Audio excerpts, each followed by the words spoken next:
2003 में दोस्तों नासा ने हमारे वैज्ञानिकों की, हमारे प्राचीन ऋषि मुनियों की बात को सही मानते हुए हर्षल, प्लूटो, नेपच्यून को भी ग्रहों की स्थिति से बाहर कर दिया था। दोस्तों अब हमारे पास जो ग्रह वस्तु है, बुध, शुक्र, पृथ्वी, मंगल, गुरु और शनि। 1 2 3 4 5 6 ग्रह।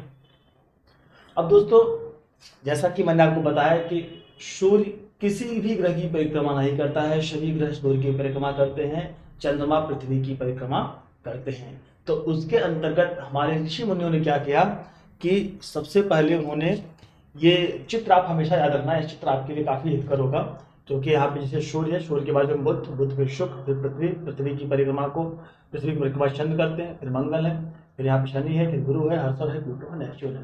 दोस्तों ये ग्रह, ऐसे ग्रह परिक्रमा सूर्य की करते रहते हैं। तो यह आपके लिए काफी नॉलेजेबल रहेगा यदि इसको आप इस चित्र को ध्यान में रखेंगे। इस चित्र को हमेशा आप ध्यान में रखिएगा, इस चित्र आपके लिए हमेशा के लिए फायदेमंद रहेगा। तो दोस्तों पहले हम इसको बताते हैं कि हमारे पास ग्रहों की जो स्थिति है आप कैसे करेंगे।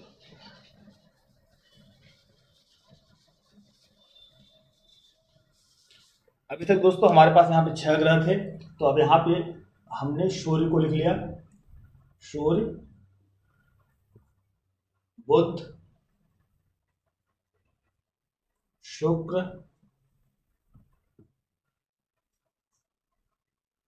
अब पृथ्वी की जगह दोस्तों हमें चंद्रमा को ले लेना है। पृथ्वी की जगह हमें चंद्रमा को लेना है। चंद्रमा को क्यों लेना है इस पे हम बात करते हैं अभी।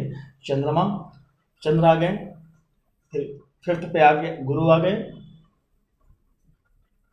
6 पे आपके शनि, मंगल, और फिर इसके बाद आपके 8 नंबर पे राहु आ गए, और 9 नंबर पे केतु आ गए। दोस्तों अब ये हो गए 9 ग्रह, सूर्य, बुध, शुक्र, चंद्र, गुरु, शनि, मंगल, राहु और केतु। दोस्तों चंद्रमा को ग्रहों की स्थिति में इसलिए लिया गया कि चंद्रमा का प्रभाव सीधे हमारे और आप पर पड़ता है। जिस दिन पूर्णमासी होती है, डॉक्टरों और वैज्ञानिकों का ऐसा मानना है, जिस दिन पूर्णमासी होती है उस दिन नदियों में ज़्यादा हलचल होती है, और उस दिन कुछ ऐसे क्रियाकलाप होते हैं जो व्यक्तियों पर असर डालते हैं। इसलिए पृथ्वी पर तो हम आप रहते ही हैं, तो पृथ्वी को हटाकर चंद्रमा को ले लिया गया। तो इसलिए हमारे पास टोटल 9 ग्रह हो गए। राहु केतु की, जैसे कि मैंने आपको कथा बताया है कि स्वरभानु नामक राक्षस, जब भगवान विष्णु ने मोहिनी का रूप धारण किया तो स्वरभानु ने अमृत का पान कर लिया था। भगवान विष्णु ने उसको गले से, उसका चक्र से उसका गला काट दिया। गला जो था वह असुरों की तरफ था, वह राहु हुआ, और धड़ जो था वह देवताओं की तरफ था, वह केतु हुआ। तो राहु केतु की उत्पत्ति वहां से हुई। और एक सरल शब्दों में आपको बताऊं, जैसा कि मैंने आपको एक अभी चित्र बनाया था, उस चित्र के अंतर्गत जैसे कि यह पृथ्वी है, पृथ्वी, पृथ्वी किसकी परिक्रमा करती है? सूर्य की। सूर्य की। चंद्र किसकी परिक्रमा करते हैं? पृथ्वी की। जब चंद्र की परिक्रमा ऐसे करते हैं तो दोस्तों, तो यह जो कटान है, यह जो कटान आता है नॉर्थ की तरफ में, ये राहु हो गए, यहाँ पे केतु हो गया। ये भी आपके लिए नॉलेजेबल रहेगा कि सूर्य की परिक्रमा पृथ्वी, पृथ्वी की परिक्रमा चंद्र, और जब चंद्र परिक्रमा करते हैं जो बीच में कटान आता है, ये नॉर्थ की दिशा में राहु हो गया और साउथ में केतु हो गया। तो इसको आपको ध्यान रखना है, यहाँ से आपको राहु और केतु का ज्ञान हो जाएगा। तो आपको यह 9 ग्रहों का नाम याद रखना है कि सूर्य, बुध, शुक्र, चंद्र, गुरु, शनि, मंगल, राहु और केतु। और इसका एक श्लोक है जो कि आप शायद सुने भी होंगे, जानते होंगे कि ब्रह्मा मुरारी त्रिप्रांतकारी भानु शशि भूमि शुतो बुधस्य गुरु से शुक्र शनि राहु केतु सर्वे ग्रह शांति करा भवन्तु। यह 9 ग्रहों के इसमें नाम है। 9 ग्रहों से प्रार्थना की जाती है कि हमें शांति दे। तो ज्योतिष में 9 ग्रहों से ही, और 9 ग्रह और 12 राशियों से हमें पूरे कुंडली का विश्लेषण और विवेचन करना होता है। तो आशा करता हूँ दोस्तों यह 9 ग्रह आप देखेंगे, 9 ग्रहों के बारे में जो जानकारी मैंने आपको दिया इस पर आप समझेंगे और आपको समझ में। अब चलते हैं दोस्तों हम राशियों की तरफ।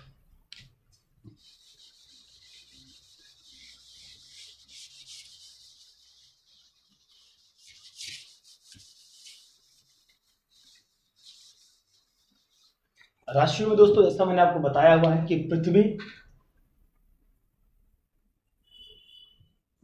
पृथ्वी के बगल में जो भी है स्पेस है यह सब राशियां हैं। पृथ्वी के बगल में जो है स्पेस है यह राशियां हैं। पृथ्वी जब सूर्य की परिक्रमा करती है तो वह 360 डिग्री 360 डिग्री जाती है। तो 360 को जब 360 अब इसी पृथ्वी को अगर आप 12 भागों में डिवाइड करते हैं,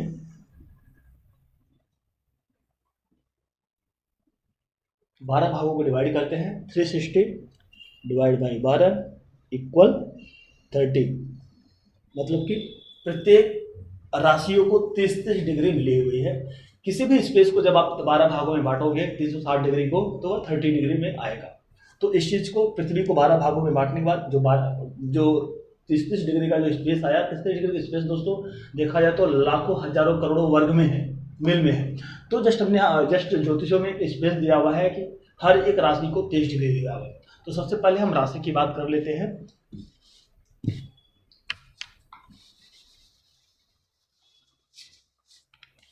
राशि में दोस्तों यहाँ पे मेष,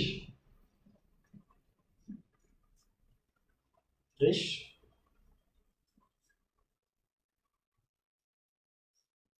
मिथुन,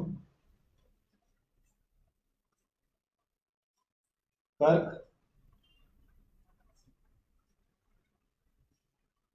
सिंह, कन्या, तुला,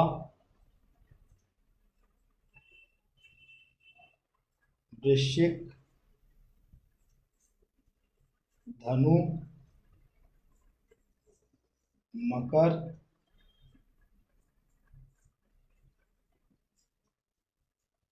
कुंभ और मीन। यह 12 राशियां हो गई दोस्तों। 12 राशियों के दोस्तों 12 स्वामी होते हैं। अब उस स्वामी का भी नाम आप जान लीजिए।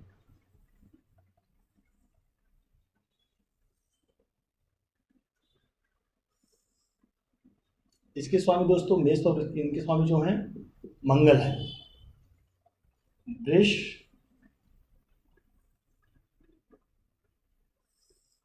इनके स्वामी दोस्तों वृष और तुला के स्वामी जो हैं शुक्र हैं। मिथुन और कन्या के स्वामी जो है दोस्तों, मिथुन और कन्या के स्वामी जो है दोस्तों वो बुध हैं। कर्क के स्वामी जो हैं चंद्रमा है। सिंह के स्वामी जो है वो सूर्य हैं। अब इसके बाद दोस्तों धनु और मीन, धनु मीन के स्वामी जो हैं वो बृहस्पति हैं, गुरुदेव हैं। मकर और कुंभ के स्वामी जो हैं वो शनिदेव हैं। दोस्तों जहाँ तक मैं समझता हूँ कि अभी आपको 12 राशियों का तो ज्ञान हो चुका होगा। जो मैं स्वामी लिख रहा हूँ 12 ग्रहों के स्वामी, इनका प्रयोग कहाँ होगा, कब होगा, कैसे होगा, फला देश में कहाँ पे इनको प्रयोग करना है। तो जैसे जैसे दोस्तों यह कोर्स आगे बढ़ता जाएगा, मैं उम्मीद करता हूँ और मैं पूरी तरह से आश्वस्त हूँ कि आपको समझ में आ जाएगा कि इनका प्रयोग कहाँ करना है, कैसे करना है। लेकिन इतना ही ध्यान रखना है दोस्तों कि इन राशियों का नाम आपको बहुत ही विशेष याद करना है। राशियों का नाम दोस्तों जब आपको याद करना है तो नाम के साथ साथ नंबर से भी याद करना है। अगर मैं आपसे बोलूँ 9 नंबर बोला जाए तो आपके दिमाग में सीधा धनु राशि आना चाहिए। मैं 5 नंबर बोलूँ, 5 नंबर मतलब सिंह राशि। मैं बोलूँ या कोई ज्योतिष बोले या कोई भी कुंडली आपके सामने आ जाती है, कोई 5 नंबर बोले तो मतलब कि सिंह राशि, मालिक कौन है उनका, सूर्य है। 6 नंबर कन्या राशि, मालिक कौन है, बुध है।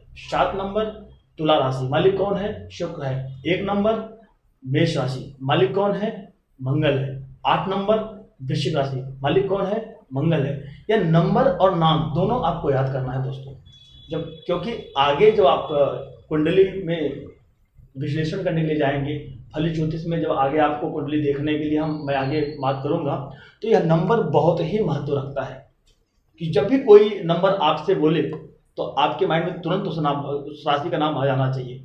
12 नंबर बोले तो मीन राशि, मालिक गुरु। तो यह एकदम सटीक कि रात में अगर आप सो भी रहे तो कोई पर्सन आपको उठा के आगे बोले कि 9 नंबर, तो आप बोलते धनु राशि, तब आप परिपक्व हो जाएंगे ज्योतिष में। इसका ज्ञान होना आपको बहुत ही जरूरी है। जब यह आपके पास ज्ञान हो जाएगा तो आपके लिए काफी बेहतर हो जाएगा। दोस्तों जैसे मैंने बताया कि पृथ्वी को 12 भागों में बांटा गया है। अब यहाँ से थोड़ा आपको क्लियर हो जाएगा। पृथ्वी के बगल का जो स्पेस है उसको 12 भागों में बांट दिया गया है।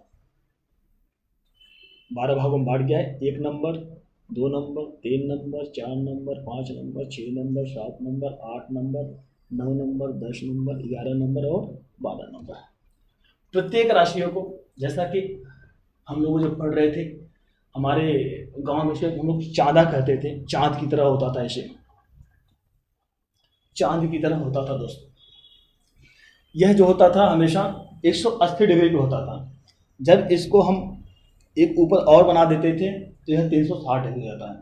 तो 360 डिग्री को 12 भागों में बांटेंगे तो एक भाग को कितना मिल जाएगा? 30। 360 डिवाइड बाई 12 इक्वल 30। बाढ़ के 36, 30 डिग्री प्रत्येक राशि को 33 डिग्री मिलेगी। तो सबसे पहले दोस्तों इसको आप नोट कर लीजिए। नोट करके इसको आप याद कर लीजिए कि मेष, वृष, मिथुन, कर्क, सिंह, कन्या, तुला, वृश्चिक, धनु, मकर, कुंभ, मीन। जिस स्पीड से मैं पढ़ रहा हूँ दोस्तों, ऐसा नहीं कि मुझे आज ही याद हो गया। हमने भी इस पर मेहनत किया है, हमने इस पर समय दिया हुआ है और इसलिए आज हमें याद है। भरोसा रखिए, यह कोर्स सीखते सीखते आपके मुंह पर भी मेरे से भी स्पीड से आप इसको पढ़ेंगे, मेरे से अच्छे से स्पीड से आप इसको समझेंगे और मेरे से अच्छे आप लोगों के इसका ज्ञान देंगे और समाज में लोगों को ज्ञानवान बनाएंगे। आप कहते हैं जब व्यक्ति ज्ञानवान होता है तो उसके शब्द, उसके बोल, उसके चाल, उसके ढाल सब बदल जाते हैं। तो ज्ञान की जो सीमा है वह कहीं भी समाप्त नहीं होती है। तो ज्ञान जितना भी मिले उसको हमेशा सीखना चाहिए। जो भी आपके काम का ज्ञान हो, जो भी आपके जीवन में शुभता ला सकता है ज्ञान, ऐसे ज्ञान को जरूर आपके जीवन में, आपके समाज में जो भी ज्ञान शुभता लाए, ऐसे ज्ञान को जरूर सीखना चाहिए। ज्योतिष सीखने के बाद रियल आप किसी भी व्यक्ति कुंडली का विश्लेषण और विवेचन करके उसका मार्गदर्शन करते हैं, उसको बताते हैं कि ऐसा कार्य करने से अगर आप इसका ये काम करेंगे तो आपके जीवन में ऐसा होगा, आने वाले समय में ये होगा आपके साथ में, ये करेंगे तो ऐसा समझ आपको लाभ मिलेगा। तो यह कहीं ना कहीं आप किसी का मार्गदर्शन करेंगे और कर भला तो हो भला। तो इसलिए दोस्तों इसको आपको बहुत ही जरूरी है इसको याद करना। अब हम चलते हैं आगे दोस्तों। अब ग्रहों के बाद अब हमें क्या करना है इसमें, अभी हमें एक कुंडली को ड्रा करना है। कुंडली कैसे बनती है पहले हम आपको वो बता दें, और कुंडली को उस ड्रा में कैसे हम लोग ग्रहों को और बाकी चीज़ों को पढ़ते हैं।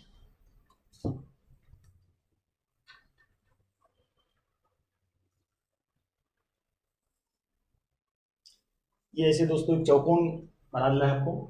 इसके बाद एक लाइन सीधा यहाँ लेकर जाना है, एक लाइन आपको सीधा यहाँ लेकर जाना है, एक लाइन आपको यहाँ ले जाना है, एक लाइन यहाँ लेकर जाना है, एक लाइन यहाँ लेकर जाना है और एक यहाँ पे मिला देना है। यह बन गई आपकी कुंडली दोस्तों।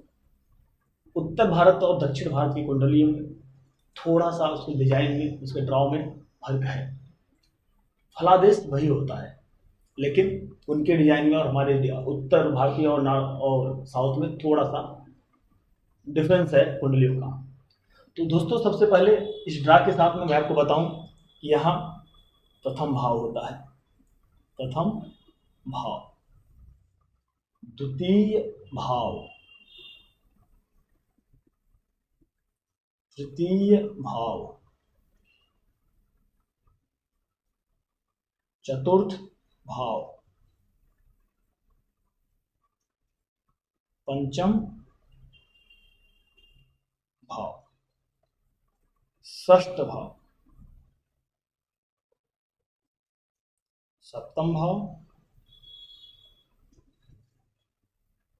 अष्टम भाव, नवम भाव, दसम भाव, एकादश भाव और द्वादश भाव।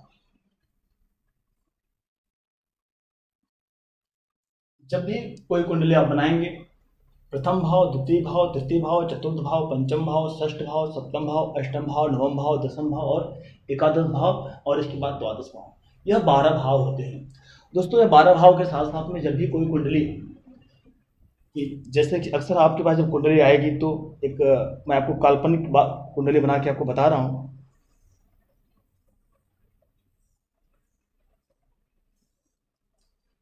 जैसे यहाँ पे दोस्तों 1 नंबर, 2 नंबर, 3, 4, 5, 6, 7, 8, 9, 10, 11 और 12।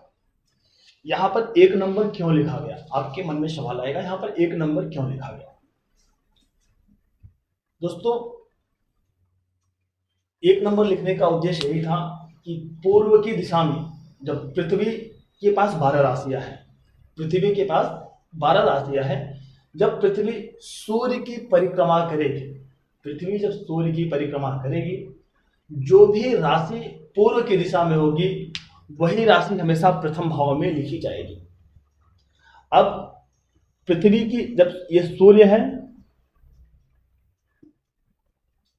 यह सूर्य है, जब सूर्य की पृथ्वी परिक्रमा, माना यह इष्ट है, माना यह इष्ट है, जब पृथ्वी सूर्य की परिक्रमा करेगी तो 24 घंटे के अंदर 2-2 घंटा हर राशियां पूर्व की दिशा में आएंगी।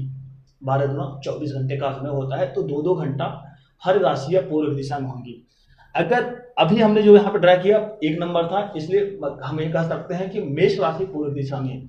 अगर यहाँ पर 5 नंबर होता तो मतलब कि पूर्व दिशा में सिंह राशि, तो 5, 6, फिर इसके बाद 7, 8, 9, 10, 11, 12, 1, 2, 3, 4, जो भी राशियां पूर्व दिशा में होंगी वही राशि प्रथम भाव में आएगी। दोस्तों अब सबसे बड़ी बात समझने की बात है कि यहाँ पे 5 नंबर लिखा हुआ है, इसका मतलब यह नहीं कि 5वां भाव हो गया। भाव हमेशा फिक्स होते हैं, इस बात को आपको हमेशा ध्यान रखना है कि भाव हमेशा फिक्स होते हैं, भाव नहीं बदलते हैं, राशियां बदलती हैं, भाव नहीं बदलता है। तो यह हमेशा प्रथम भाव रहेगा। तो अब अगर इसको आपको बोला क्या हुआ, प्रथम भाव में सिंह राशि है। जब आप यह देखेंगे प्रथम भाव में सिंह राशि, द्वितीय भाव में कन्या राशि, तृतीय भाव में तुला राशि, चतुर्थ भाव में वृश्चिक राशि, पंचम भाव में धनु राशि, षष्ठ भाव में मकर राशि, सप्तम भाव में कुंभ राशि, अष्टम भाव में मीन राशि, नवम भाव में मेष राशि, दसम भाव में वृष राशि, एकादश भाव में मिथुन राशि, द्वादश भाव में कर्क राशि। भाव हमेशा फिक्स होंगे। इस चीज को मैं आपको बार बार इसलिए बोल रहा हूं कि लोग यहीं पे ज्यादा कंफ्यूज होते हैं। यहाँ पे 5 नंबर लिखा गया तो मतलब 5वां भाव हो गया, नहीं, भाव हमेशा फिक्स होते हैं, राशियां बदलती है। राशियां क्यों बदलती हैं?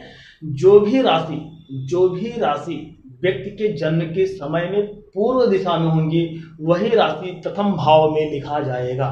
अगर यहाँ पे 5 के बजाय 6 लिखा होता तो 6, 7, 8, 9, 10, 11, 12, यहाँ पे 12 लिखा होता तो 12, 1, 2, 3, 4, 5, 6, 7, 8, 9, 10, 11, 12 ऐसे ही होता है। एक ड्रा और मैं करके बता देता हूं मैं आपको, थोड़ा सा आपको सरल हो जाएगा।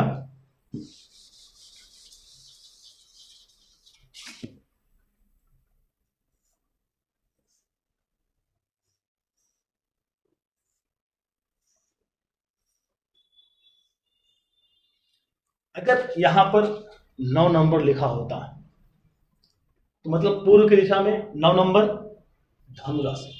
मैंने आपको बताया था कि नंबर बोलूं तो नंबर से आपको राशियों का ज्ञात हो जाना चाहिए। तो 9 नंबर धनु राशि, जब 9 नंबर पूर्व दिशा में धनु राशि है तो प्रथम भाव में आएगा। जो भी राशि पूर्व की दिशा में होगी वही राशि प्रथम भाव में लिखी जाएगी। उसके बाद से सेम एज इट इज चक्कर चल जाएगा। जैसे 9 नंबर पे लिखा गया यहाँ पे, तो यहाँ पे 10, 11, 12, 1, 2, 3, 4, 5, 6, 7, 8। अगर यहाँ पे 8 लिखा होता तो 8, 9, जो भी नंबर आएगी उसके आगे यह ऑटोमेटिक काउंट बढ़ता चला जाएगा। क्यों वहां पे वह नंबर आ रही है कि जो भी राशि व्यक्ति के जन्म के समय पूर्व की दिशा में रहेगी वही राशि प्रथम भाव लग्न भाव पर नाम लिखा जाएगा। तो अभी आप इसे लग्न मत कहिएगा, प्रथम भाव को लग्न भाव भी कहते हैं, लेकिन फिर लग्न के नाम से मत जानिए आप इसको, भी आप प्रथम भाव से ही जानिए। तो इस चीज को आपको हमेशा ध्यान रखना है कि भाव फिक्स होते हैं, राशियां बदलती रहती है। तो आशा करता हूँ दोस्तों यह जानकारी जो मैंने आपको बताया है आपको समझ में आई होगी और यह आपके ज्ञान को बढ़ाने में सहायक होगी और इसको समझकर आप ज्योतिष के आगे के स्टेप के लिए तैयार होंगे। इतना ध्यान रखिएगा दोस्तों, जहां पर आपको समझ में ना आए उससे पीछे आप जाइएगा, फिर से समझने की कोशिश करिए। इस वीडियो को बार बार देखने की कोशिश आप करेंगे, जब बार बार देखेंगे तो जरूर आपको समझ में आएगी। और इसके बावजूद भी समझ में नहीं आता है तो आप हमारे नंबर पर हमें व्हाट्सअप कर सकते हैं। हम आपको जो भी आपके मन में शंका है, जो भी आपके मन में समस्या है, उसका हम समाधान कर देंगे।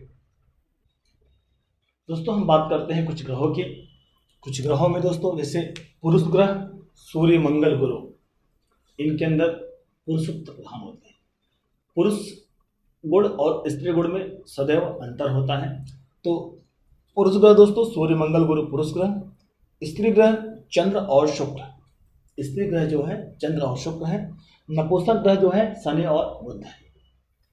नपुंसकता का मतलब दोस्तों यहाँ सेक्स से नहीं है, इनकी कुछ क्वालिटी है जो आने वाले वीडियो में हम इनके बारे में बताएंगे कैसे काम करते हैं। शुभ ग्रह गुरु, बुध और चंद्र। सौम्य ग्रह शुक्र। क्रूर ग्रह जो है दोस्तों सूर्य है। अशुभ ग्रह दोस्तों शनि, राहु, केतु और मंगल। यहाँ पर दोस्तों अशुभ ग्रह से शनि, राहु, केतु, मंगल का मतलब यह नहीं कि हमें आपके लिए अशुभ है, नहीं। मंगल दंगल करता है, राहु केतु स्वरभानु नाम के राक्षसी प्रवृत्ति से हैं, इसलिए इनको अशुभ ग्रह में रखा हुआ है। और शनि को भी अशुभ ग्रह में रखा हुआ है। इनका अशुभ ग्रह होने के मतलब यह नहीं है कि आपकी जन्म कुंडली में शनि, राहु, केतु, मंगल अशुभ फल देंगे, ऐसा नहीं दोस्तों। कुंडली की स्थिति में ग्रह और गोचर की स्थितियों को देख के कुंडली का विश्लेषण और विवेचन किया जाता है। मात्र आपकी जानकारी के लिए मैंने आपको यह बताया है और यह जानकारी आगे आपको काम आएगी कि जब किसी भी व्यक्ति की कुंडली का फलादेश आप करेंगे